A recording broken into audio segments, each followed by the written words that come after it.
യൂസുഫ് നബി അലൈഹിസ്സലാം അള്ളാഹു എന്തെല്ലാം കൊടുത്തു. യൂസുഫ് നബി അലൈഹി സ്വലാത്തു വസ്സലാമിന്റെ ചരിത്രം പ്രവാചകന്മാരുടെ ചരിത്രത്തിൽ ഇച്ചിരി കൂടുതൽ സഹോദരിമാർക്ക് അറിവുള്ള ഒരു ചരിത്രമാണ് യൂസുഫ് നബി അലൈഹി സ്വലാമിന്റെ ചരിത്രം. വലിയ താല്പര്യമാണത് പഠിക്കാൻ. കാരണം അതിനകത്തൊരു ചെറിയ ലവിന്റെ ടച്ച് വരുന്നുണ്ട് അല്ലെ. സുലൈഖ ബീവി റളിയല്ലാഹു അൻഹയുമായിട്ടുള്ള ആ ഒരു ബന്ധത്തിന്റെ കഥ പറയുമ്പോൾ സഹോദരിമാർക്ക് ഇച്ചിരി ഒരു കുളിര് പോരുന്നത് കൊണ്ട് ആ ചരിത്രം ഒന്ന് കാണാതെ പഠിച്ചു വെക്കും. അയ്യൂബിന്റെ വീരത അവിടെ കിടക്കട്ടെ, യൂനുസിന്റെ വീര അവിടെ കിടക്കട്ടെ, സക്കരിയാന്റെ വീര അവിടെ കിടക്കട്ടെ. യൂസുഫ് നബി എന്ന് പറയുമ്പോൾ പിന്നെ ഉറങ്ങിയിരിക്കണം ഉപ്പാപ്പാരൂരെ ഉമ്മാമാരൂരെ മക്കളെ യൂസുഫ് നബിയുടെ ചരിത്രമായി ഒന്ന് നിരീക്ഷിച്ചിരുന്നു. അത്രയ്ക്ക് താല്പര്യം.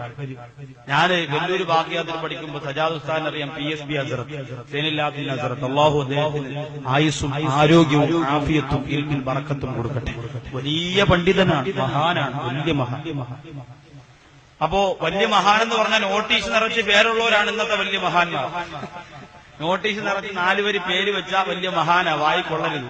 അതാണ് ഇന്നത്തെ വലിയ മഹാൻ. ഇത് ഇവരൊക്കെ കണ്ടുപിടിക്കണം. ഇവരുടെ പരിസരത്ത് ചെല്ലാനുള്ള യോഗ്യതയൊന്നും എന്റെ പ്രിയപ്പെട്ടവരെ നമുക്കില്ല. സൈനുല്ലാബ്ദീൻ ഹസ്രത്ത് എന്താണ് ഈമാൻ, എന്താണ് തഖ്വ.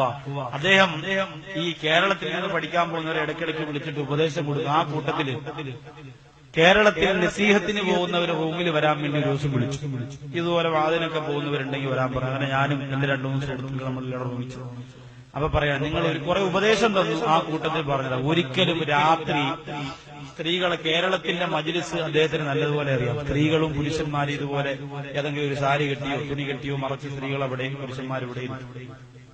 അങ്ങനെയുള്ള മജ്‌ലിസിൽ ഒരിക്കലും നിങ്ങൾ യൂസുഫ് നബി അലൈഹി സ്വലാത്തു വസ്സലാമിന്റെയും സുലൈഖ ബീവിയുടെയും ചരിത്രം പറഞ്ഞ് ജനങ്ങളെ ഇക്കിളിപ്പെടുത്തരുത് എന്ന് അദ്ദേഹം പറഞ്ഞു. ഇന്ന് എല്ലാ സ്ഥലത്തും സീറാപാരായണത്തിൽ എന്താ യൂസുഫ് നബി ചരിത്രം അല്ലേ. കുറെ സമയം അത് തന്നെ ഇങ്ങനെ പറഞ്ഞുകൊണ്ട് ഇങ്ങനെ നിൽക്കും. സുലൈഖ ബീവിയെ കാണാൻ വരുന്നു, ചെന്താമര പൂ ചുണ്ടാണ് മക്കളെ എന്നൊക്കെ പറയുമ്പോൾ താത്തമാര് ഇങ്ങനെ ഇതിങ്ങനെ രാത്രി കാലത്ത് ഇങ്ങനെ ഒരുപാട് പറയാൻ പാടില്ലെന്ന. യൂസുഫ് നബി അലൈഹി സ്വലാമിന്റെ ചരിത്രം പറഞ്ഞുകൂടാന്നല്ല, പക്ഷെ അതിന് ചില ലിമിറ്റൊക്കെ വെക്കും. ചില ആൾക്കാർ എഴുത്തുകാരൊക്കെ എഴുതുന്ന കണ്ടാൽ യൂസുഫ് നബി അലൈഹി സ്വലാത്തു വസ്സലാം പോലും വിചാരിച്ചിട്ടില്ലാത്ത സൗന്ദര്യമാണ് സുലൈഖ ബീവിക്ക് എഴുതി കൊടുക്കുന്നത്. അതൊന്നും പാടില്ല. അതൊക്കെ ചരിത്രത്തിന്റെ വഴി തന്നെ. ഏതായാലും യൂസുഫ് നബി അലൈഹി സ്വലാത്തു വസ്സലാമിന് അള്ളാഹ് കൊടുക്കാൻ ഇനി എന്താ ഉള്ളത്? കൂടപ്പിറപ്പുകൾ കൊണ്ടുവന്ന് പൊട്ടക്കിണറ്റിൽ വലിച്ചെറിഞ്ഞു. കൂടെ പിറന്ന 11 സഹോദരങ്ങൾ കിണറ്റിലേക്ക് വലിച്ചെറിഞ്ഞു. അവിടെ നിന്ന് റഹ്മാനായ പടച്ച റബ്ബ് ഈജിപ്തിന്റെ അധികാര സോപാനത്തിലേക്ക് യൂസുഫ് നബി അലൈഹി സ്വലാത്തു വസ്സലാമിനെ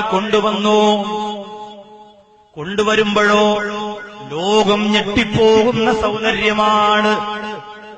അള്ളാന്റെ ഹബീബിനാണ് ഏറ്റവും വലിയ സൗന്ദര്യം അല്ലാഹു കൊടുത്തതെങ്കിൽ അത് കഴിഞ്ഞാൽ രണ്ടാമത്തെ സൗന്ദര്യം അല്ലാഹു കൊടുത്തതാർക്കാണ്? യൂസുഫ് നബി അലൈഹിസ്സലാമിനാണ്. മാപ്പിളപ്പാട്ടുകളൊക്കെ അറിയുന്ന സഹോദരങ്ങൾക്കറിയാം. മിസ്രിലെ രാജൻ അസീസിന്റെ ആരംഭ സൗജത്ത് മിന്നിത്തിളങ്ങി വിളങ്ങും ദീന തൊളിരാജാത്തി ഇഷ്കക്കടലിന്റെ മോശ പോട്ടി മറിഞ്ഞല്ലോ ഇമ്പക്കനീ യൂസുഫ് നബി നിറഞ്ഞല്ലോ. സൗന്ദര്യം എല്ലാം അല്ലാഹു കൊടുത്തു. എന്നിട്ട് റബ്ബ് ചോദിച്ചു, ഇനി എന്തു വേണം യൂസുഫ്? ഇനി എന്തു വേണം? സ്വപ്ന വ്യാഖ്യാനം പറയാൻ യൂസുഫ് നബി അലൈഹി സ്വലാത്തു വസ്സലാമിന് നല്ലതുപോലെ കഴിവ് അല്ലാഹു കൊടുത്തു. ഇന്നതൊക്കെ പഠിച്ചു വെക്കുന്നത് നല്ലതാണ്, വെറുതെ അല്ല. താത്തമാരൊക്കെ രാത്രി നിലവിളക്കും കൊലവിളക്കും സീരിയൽ കണ്ട് രാത്രി പറയാതെ സീരിയലും കണ്ടത് ഇങ്ങനെ കിടന്നു പറഞ്ഞു. ഇക്ക ജോലിയും കഴിഞ്ഞ് വരുമ്പോ താത്ത നടക്കണം. അല്ലോ ഐശത്തെ തീർന്നാണ്. ഇടയ്ക്കിടയ്ക്ക് ഇങ്ങനെ പേടിച്ച് ഞെട്ടു. ഈ സമയത്ത് ഇയാൾ എന്തെങ്കിലും ഓതി കൊടുക്കണ്ടേ? രാവിലെ മുതൽ വൈകുന്നേരം വരെ വീട് പണിയും ഒത്തപ്പണിയും റബ്ബർ തോട്ടത്തിന്റെ പണി ഇതെല്ലാം ചെയ്തിട്ട് വരുന്ന പാവപ്പെട്ട രാത്രി ഉള്ളവർപ്പിൽ പോലെ ഓതാനാണ് നേരമുണ്ട്. ഇവർക്ക് ഓതി കൊടുക്കാനുള്ള ദിക്ർ വേറെ. ഞാൻ പറഞ്ഞു, ഔദു ബില്ലാഹി മിനക്കട്ട ശൈത്താനെ, നിനക്കെന്തെങ്കിലും വന്നാൽ എനിക്കെന്തെങ്കിലും ചെയ്യാൻ അടിപൊളി മന്ത്രം ഇത് ചൊല്ലിക്കൊടുത്ത് അപ്പോഴേ വിചാരിയുള്ളൂ.